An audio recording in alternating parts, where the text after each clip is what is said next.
Eskiden insanlar vahşi hayvanlardan korunmak için ve düşmanlarına karşı açık hedef olmamak için olmadık yerlere yerleşme ihtiyacı duymuştur. Ve böylelikle kendilerini ve ailelerini koruyabileceklerine inandılar. Bazı toplulukların bu çabası felaketlerle bitti ama bazıları da günümüze kadar dayandı. Bu listemizde kaya üzerine inşa edilmiş 10 inanılmaz şehir var.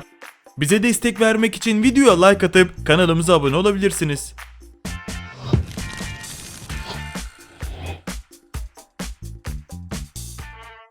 10 numara Gardens Provença, Fransa.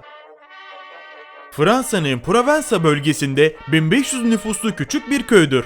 Ancak her yıl binlerce turist tarihi kimliğini koruyan bu köye akın ediyor. Küçücük çarşının her bir köşesinde şampuandan dondurmasına, balından esansına lavantalı ürünler satılıyor. Provença, Fransa'nın en güneyinde Akdeniz'in kıyısında yer alıyor.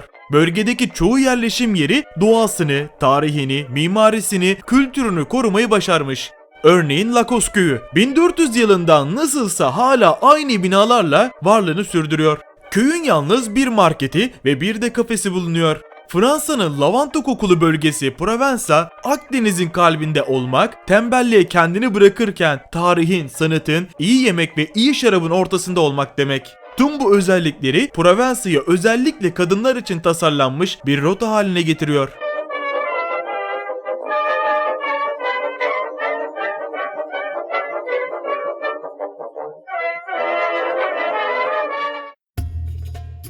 Dokuz numara El Hajjar, Yemen. Arap Yarımadası'nda bulunan bu ilginç yerleşim yerlerinden birisidir. Bu evlerde yaklaşık olarak 2000 kişi yaşamaktadır. İnsanın bakarken bile korktuğu evlerde yaşamak başka bir cesaret ister. Bu ilginç şehir 16. yüzyılda kayalıklar üzerine ve yamaçlara inşa edilmiştir. Böylesine mükemmel ve tarihi bir yer turistlerin sıklıkla uğradığı bir bölge olması gerekirken öyle bir yer değildir. O bölgede yaşayan insanlar içlerine kapanık yaşamayı çok sevdiği için turistleri hiç sevmemişlerdir.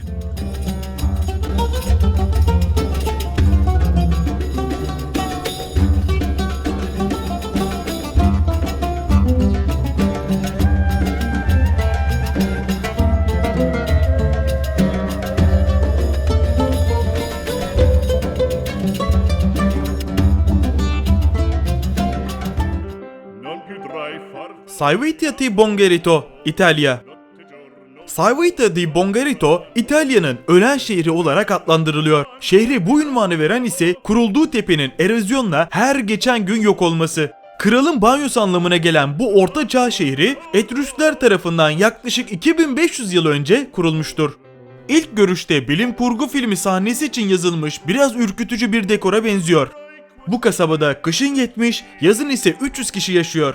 Erozyon nedeniyle köyde yaşayanlar köyden ayrılmışlar. Köy günümüzde İtalya'nın turistik yerlerinden birisi.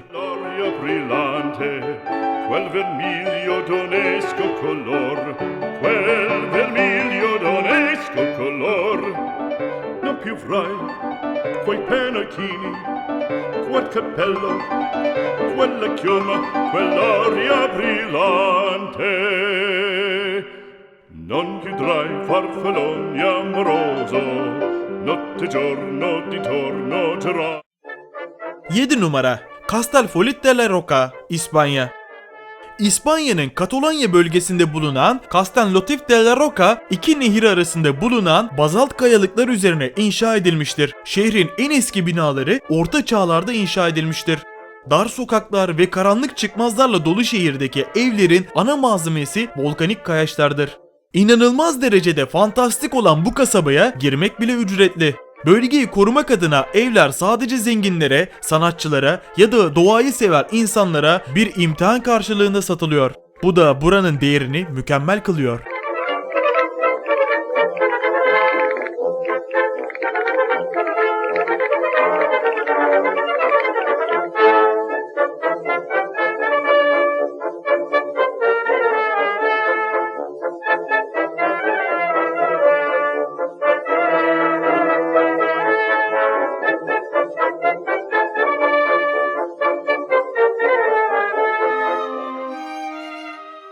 Altı numara Saint Michael Dağı, Fransa.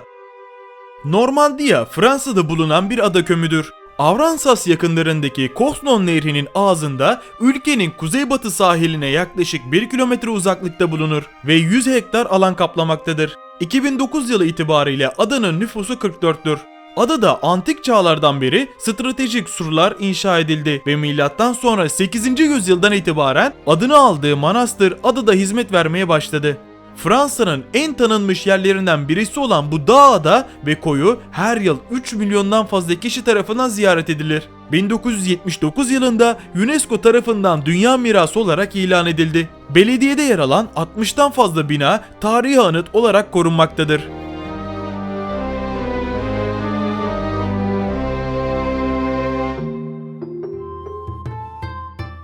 5 numara Meteora, Yunanistan.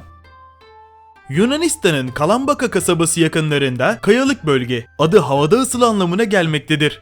Bölgede çok sayıda Ortodoks kilisesi bulunmaktadır. UNESCO 1988'de bölgeyi Dünya Mirası ilan etti. Günümüzde manastırlara merdiven aracılığıyla ulaşılsa da zamanında keşişler ipten yapılmış file asansörlerle birbirlerini çekmek suretiyle ulaşımını sağlıyorlarmış. Günümüzde de gösteri amaçlı zaman zaman file ile ulaşıma devam ediliyor.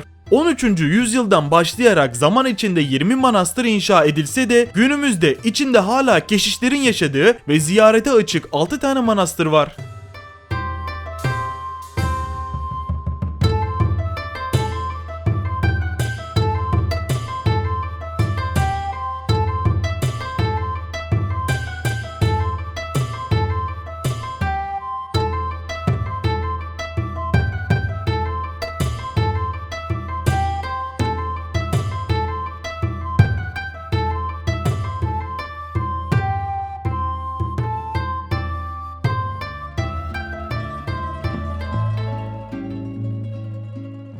Dört numara Pitigliano, İtalya.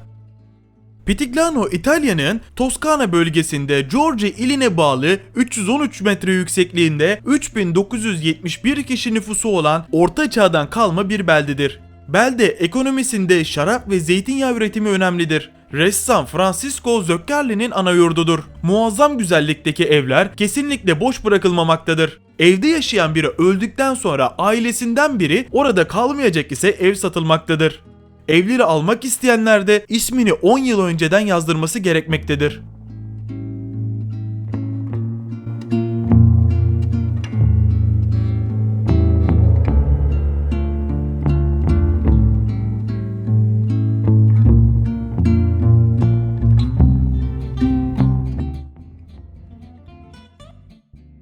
Üç numara Rio Maggiore, İtalya. İtalya'nın kuzeybatısındaki Liguria bölgesinde bulunan La Spezia isimli şehirdeki Cinque Terre olarak adlandırılan deniz kıyısında dağlara dizi dizi sıralanmış 5 köyden birisidir.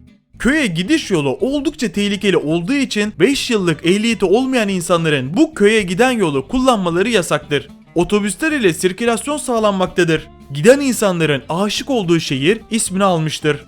Orada kalmak için şirketlerini satan insanlar mevcuttur. Oldukça muazzam bir yerdir.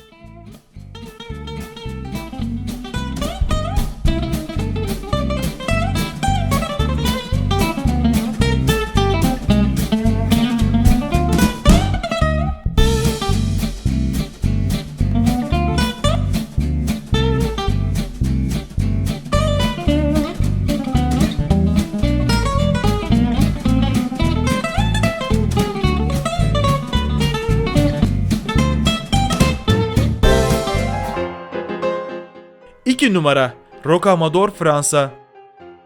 Tarihin yaşayan ismi denebilir. 12. yüzyıldan beri ayakta olan bu evler ise burayı hayli dikkat çekici yapıyor. Eskiden kralların yaşadığı yer olarak bilinen bu eski şehir büyük kararların verildiği gizli tapınaklar da içeriyor. Ama turistlere kapalı olan bu muazzam bölgedeki gizli yerler insanların hayli dikkatini çektiği için ilerleyen yıllarda bir kısmını açmayı planlıyorlar.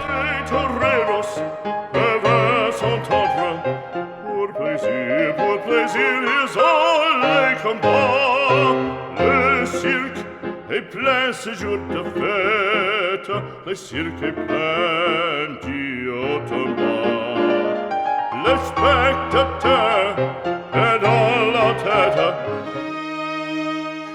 Bir numara Vadi Davan, Yemen.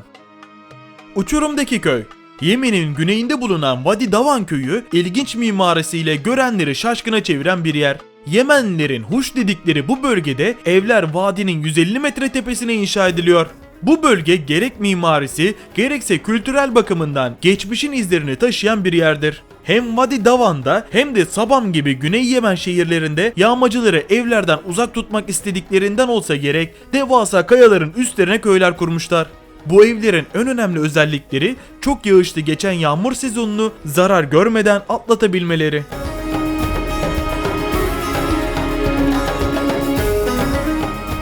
Benim bu listede en çok hoşuma giden 2 numara olmuştur. Peki ya sizinki hangisi olmuştur? Hangi şehirde yaşamak istersiniz? Bunu yorumlarda belirtirseniz çok mutlu oluruz. Bir dahaki videoda görüşmek dileğiyle, kendinize iyi bakın.